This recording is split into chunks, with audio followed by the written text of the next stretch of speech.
Hello everyone, welcome to our channel Desi couple in Germany. तो आज के इस वीडियो में हम बात करने वाले हैं जर्मनी के स्टूडेंट वीज़ा के बारे में। तो अगर आपको भी जर्मनी आना है और अगर आपका पर्पस स्टडी है, यानी कि अगर आप पढ़ाई करने के लिए जर्मनी आना चाहते हो, तो आपको अप्लाई करना पड़ता है जर्मनी के स्टूडेंट वीज़ा के लिए। तो उसी स्टूडेंट वीज़ा के बारे में आपको डिटेल में इन्फॉर्मेशन इस वीडियो में मैं देने वाला हूँ।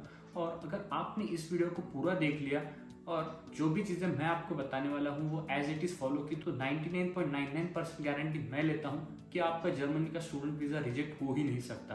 तो चलिए वीडियो शुरू करते हैं। तो इस वीडियो को हम 4 पार्ट में डिवाइड करेंगे। सबसे पहला है अपॉइंटमेंट, सेकंड है डॉक्यूमेंटेशन, थर्ड है वीज़ा फीस और फोर्थ है वीज़ा की प्रिपरेशन। तो यहाँ पर सबसे पहला आता है अपॉइंटमेंट। तो आपको आपकी स्टूडेंट वीज़ा के लिए अपॉइंटमेंट लेनी पड़ेगी, जो आपको देता है VFS। तो VFS एक ऐसा प्लेटफॉर्म है जो कि जर्मन एम्बेसी या फिर जो भी काउंसुलेट है, तो उसके लिए आपको वीज़ा की अपॉइंटमेंट्स देता है। तो जैसे कि इंडिया में एक जर्मन एम्बेसी है और कुछ काउंसुलेट्स है, तो आप लास्ट 6 मंथ्स में जहाँ पे भी इंडिया में रहे हो, वहाँ के अकॉर्डिंग आपको जो भी काउंसुलेट या फिर एम्बेसी आपके आता है, वहाँ पे आपको अपॉइंटमेंट लेनी पड़ती है। ऐसे नहीं हो सकता कि आप कहीं और रहते हो और आप दूसरे काउंसुलेट में अपॉइंटमेंट ले सकते हो। तो उसके लिए आपका लास्ट 6 मंथ का स्टे जहाँ पर भी हो इंडिया में, उसी के अकॉर्डिंग आपको काउंसुलेट चूज करना पड़ता है और वही की आपको अपॉइंटमेंट लेनी पड़ती है। तो उसके हिसाब से आपका जो भी काउंसुलेट आता है, आपको उसके लिए VFS के थ्रू अपॉइंटमेंट लेनी पड़ेगी। उसके लिए सबसे पहले आपको VFS की वेबसाइट पे जाना है, वहाँ पर आपको फर्स्ट टाइम अकाउंट क्रिएट करना है और उसके बाद आप वहाँ पर कैटेगरी स्टूडेंट वीज़ा सिलेक्ट करके अपॉइंटमेंट के लिए अप्लाई कर सकते हो। उसके बाद आपको VFS की तरफ से रिप्लाई आ जाएगा कि आपको ये डेट पे ये टाइम पे आपकी अपॉइंटमेंट कंफर्म हो गई है, तो उस टाइम पर ही आपको वीज़ा इंटरव्यू के लिए जाना पड़ेगा। और ये अपॉइंटमेंट लेने के लिए VFS की जो ऑफिशियल वेबसाइट है वो मैं आपको डिस्क्रिप्शन बॉक्स में नीचे दे दूंगा।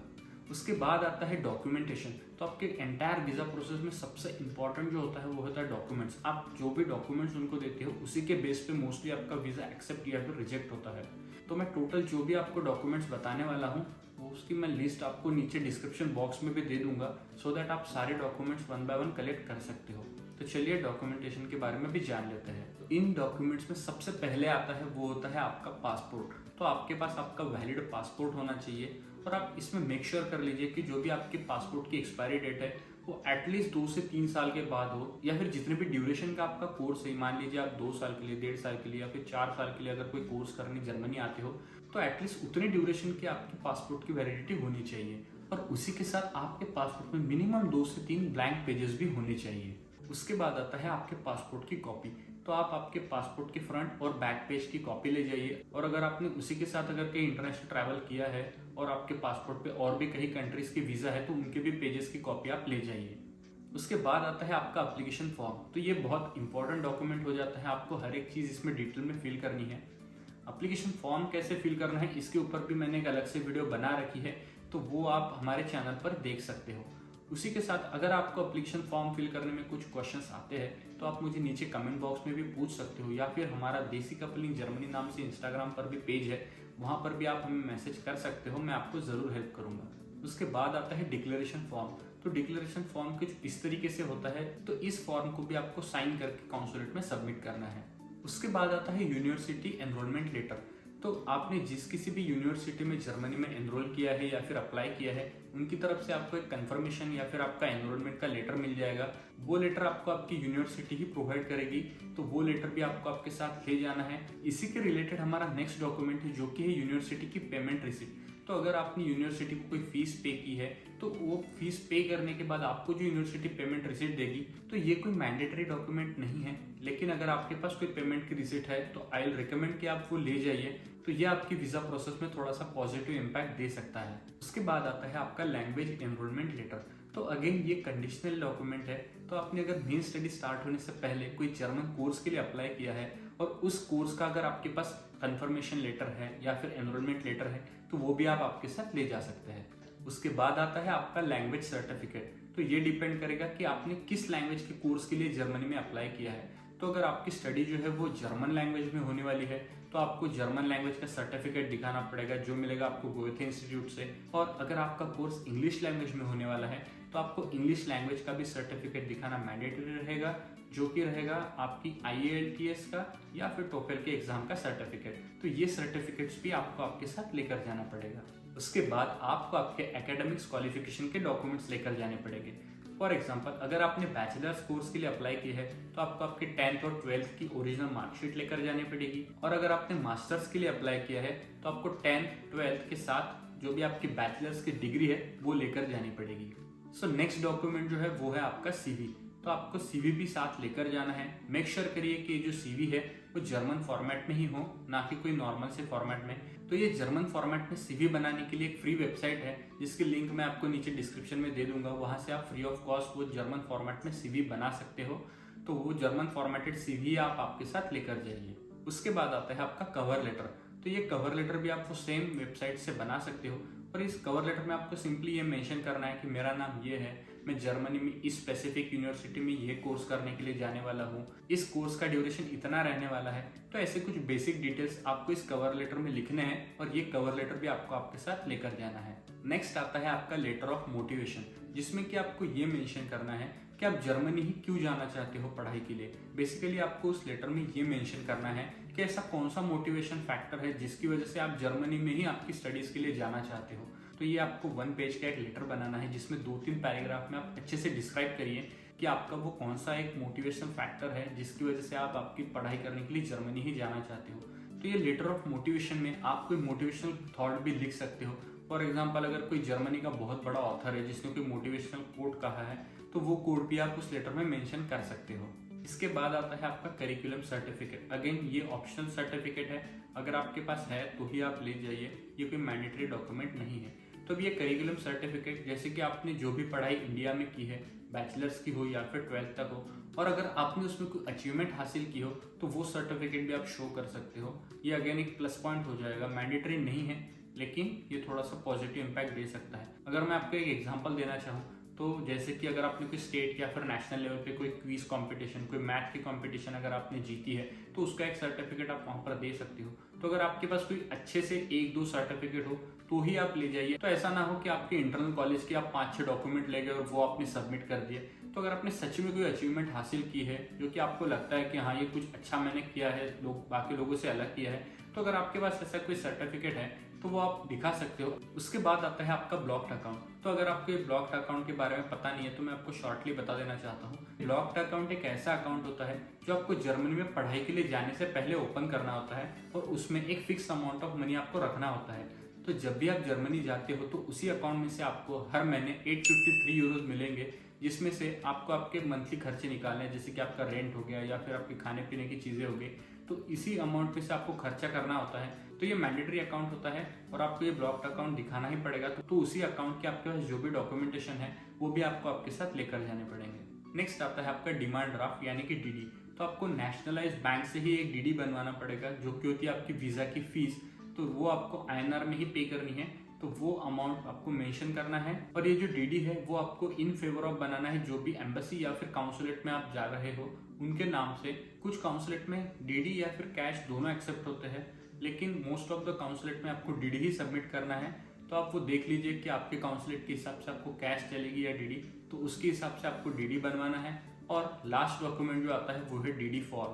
तो अगर आप डिमांड ड्राफ्ट के थ्रू अगर आपकी वीजा की फीस का पेमेंट कर रहे हो तो आपको एक साथ ही में डीडी फॉर्म भी फिल करना होगा, जिसमें कि बेसिक डिटेल होते हैं जैसे कि आप कौन से बैंक से निकाला है, कितने अमाउंट का है, और वो डीडी का नंबर और आपकी साइन। तो आपको ये फॉर्म भी सबमिट करना पड़ेगा।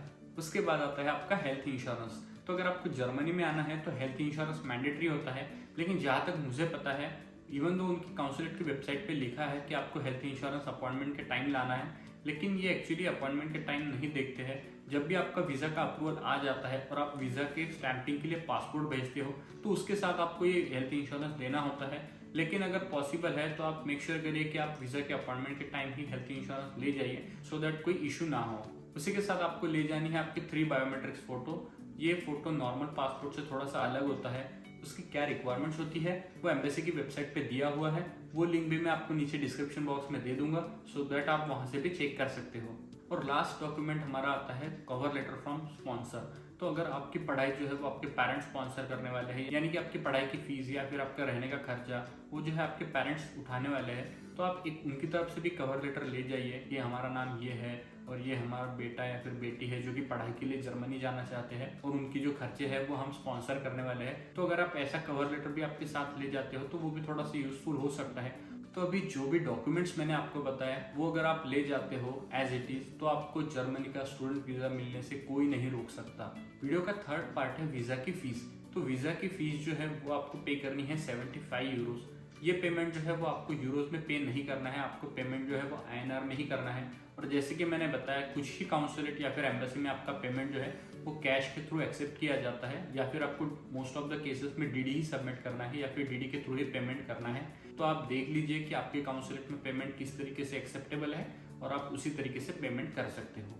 वीडियो का लास्ट पार्ट है वीजा प्रिपरेशन। तो मैं अभी आपको बताने वाला हूँ कि आप किस तरीके से स्टूडेंट वीजा के लिए थोड़ा सा आप प्रिपेयर करके जा सकते हो। तो वीजा इंटरव्यू के टाइम आप थोड़ा सा फॉर्मल ड्रेसअप करके जाइए, एक फॉर्मल शर्ट, ट्राउजर और फॉर्मल शूज के साथ जाइए। ये कोई मैंडेटरी नहीं है, लेकिन मैं सजेस्ट करूंगा कि जीन्स, टी-शर्ट और स्पोर्ट शू थोड़ा सा अवॉइड कीजिए। इसकी वजह से आपका जो इंप्रेशन है वो थोड़ा सा अच्छा रहेगा और आप थोड़ा सा कॉन्फिडेंट फील कर सकोगे। उसके बाद हम बात करते हैं कि आपका जो भी इंटरव्यू है वो होता किस तरीके से है, आपको उसमें क्या सवाल पूछे जाते हैं। तो आपको सबसे पहले तो है वो आपका डॉक्यूमेंट वेरिफिकेशन होता है, आपका नाम पूछेंगे और आपको यहाँ पर बेसिकली वो ये चेक करते हैं कि आपका कॉन्फिडेंट कैसा है। अगर आप जर्मनी जाते हो तो आप खुद सर्वाइव कर सकोगे या नहीं। आपको हो सकता है इंग्लिश में सवाल पूछे, अगर आपने जर्मन किया है तो आपको जर्मन लैंग्वेज में सवाल पूछ सकते हैं। आपका नाम पूछेंगे, आप किस यूनिवर्सिटी में जा रहे हो, कौन से सिटी में जा रहे हो, आपका ड्यूरेशन कितना है, या फिर आपकी पढ़ाई होने के बाद आप इंडिया वापस आओगे या फिर वहीं पे कुछ कंटिन्यू करना चाहते हो, वहीं पे जॉब करना चाहते हो, ऐसे सवाल पूछेंगे। हो सकता है जर्मनी के बारे में कुछ एक दो सवाल पूछ ले कि जर्मनी की कैपिटल कौन सी है, या फिर जर्मनी में कितने स्टेट्स है। तो ऐसे बेसिक क्वेश्चन ही वहाँ पर पूछे जाते हैं, कोई ज़्यादा डिफिकल्ट क्वेश्चन नहीं पूछते। हो सकता है आपको थोड़ा सा आपके फील्ड के बारे में पूछ ले, जैसे कि आप मैकेनिकल से हो तो उसमें आपको हो सकता है कि कोई मेटलर्जी का क्वेश्चन पूछ ले, या फिर अगर आप IT से हो तो आप कोई IT रिलेटेड C का क्वेश्चन पूछ ले। वो बेसिकली आपका कॉन्फिडेंस चेक करते हैं, इससे ज़्यादा कुछ नहीं। वो जो पर्सन होता है वो कोई टेक्निकल पर्सन तो होता नहीं है, तो आपको ऐसे ही क्वेश्चंस पूछेंगे जिससे कि वो आपका कॉन्फिडेंस चेक करेंगे कि अगर आप जर्मनी जाते हो, अकेले रहते हो, तो आप सस्टेन कर पाओगे कि नहीं। तो अगर आपको कोई बोलता है कि हमें 40-50 हज़ार दो, हम आपकी स्टूडेंट वीज़ा के लिए प्रिपरेशन कराएंगे, तो इसकी कोई भी ज़रूरत नहीं है। अगर आपने ये वीडियो यहाँ तक देखी है, ये सारी की सारी चीज़ें आप नोट करके रखिए, मैं गारंटी देता हूँ कि आपको जर्मनी का स्टूडेंट वीज़ा मिलने से कोई नहीं रोक सकता। इसके एडिशन में आपको ना कोई डॉक्यूमेंट्स मांगने वाला है, ना फिर इनके अलावा कोई क्वेश्चंस पूछने वाला है। यही सब चीज़ें होती है वहाँ पे, इससे ज़्यादा कोई भी बड़ी बात नहीं होती है। तो आज की वीडियो में बस इतना ही। अगर आप कुछ भी क्वेश्चंस है तो अगेन मैंने जैसे बताया, आप मुझे कमेंट बॉक्स में बताइए, या फिर आप हमें इंस्टाग्राम पर भी मैसेज कर सकते हो। तो मैं यहाँ पर आप लोगों से रिक्वेस्ट करना चाहता हूँ कि अगर आप ये वीडियो देखने के बाद वीज़ा इंटरव्यू के लिए जाते हो और हो सकता है कि आपको वीज़ा इंटरव्यू में एक दो क्वेश्चंस कुछ अलग पूछ ले, तो वो क्वेश्चंस आप वीज़ा इंटरव्यू होने के बाद नीचे कमेंट बॉक्स में लिख दीजिए, सो दैट नेक्स्ट टाइम जो भी पर्सन ये वीडियो देखेगा या फिर वो कमेंट्स पढ़ेगा तो उसकी थोड़ी सी हेल्प हो जाए। तो आज की वीडियो में बस इतना ही। आई होप कि जो भी इन्फॉर्मेशन मैंने आपके साथ शेयर की वो आपको पसंद आई होगी, और अगर वीडियो आपको अच्छा लगा है तो लाइक कर दीजिए। आपके फ्रेंड्स में से या फिर फैमिली मेम्बर्स में से अगर स्टूडेंट वीज़ा पे कोई जर्मनी आना चाहता है तो उन लोगों के साथ आपके व्हाट्सएप ग्रुप पे या फिर फेसबुक पे वीडियो शेयर कीजिए। और अगर आपने अभी तक हमारे चैनल को सब्सक्राइब नहीं किया है तो चैनल को सब्सक्राइब करिए। तो चलिए मिलते हैं अगली वीडियो में, तब तक के लिए stay healthy, stay tune, bye bye.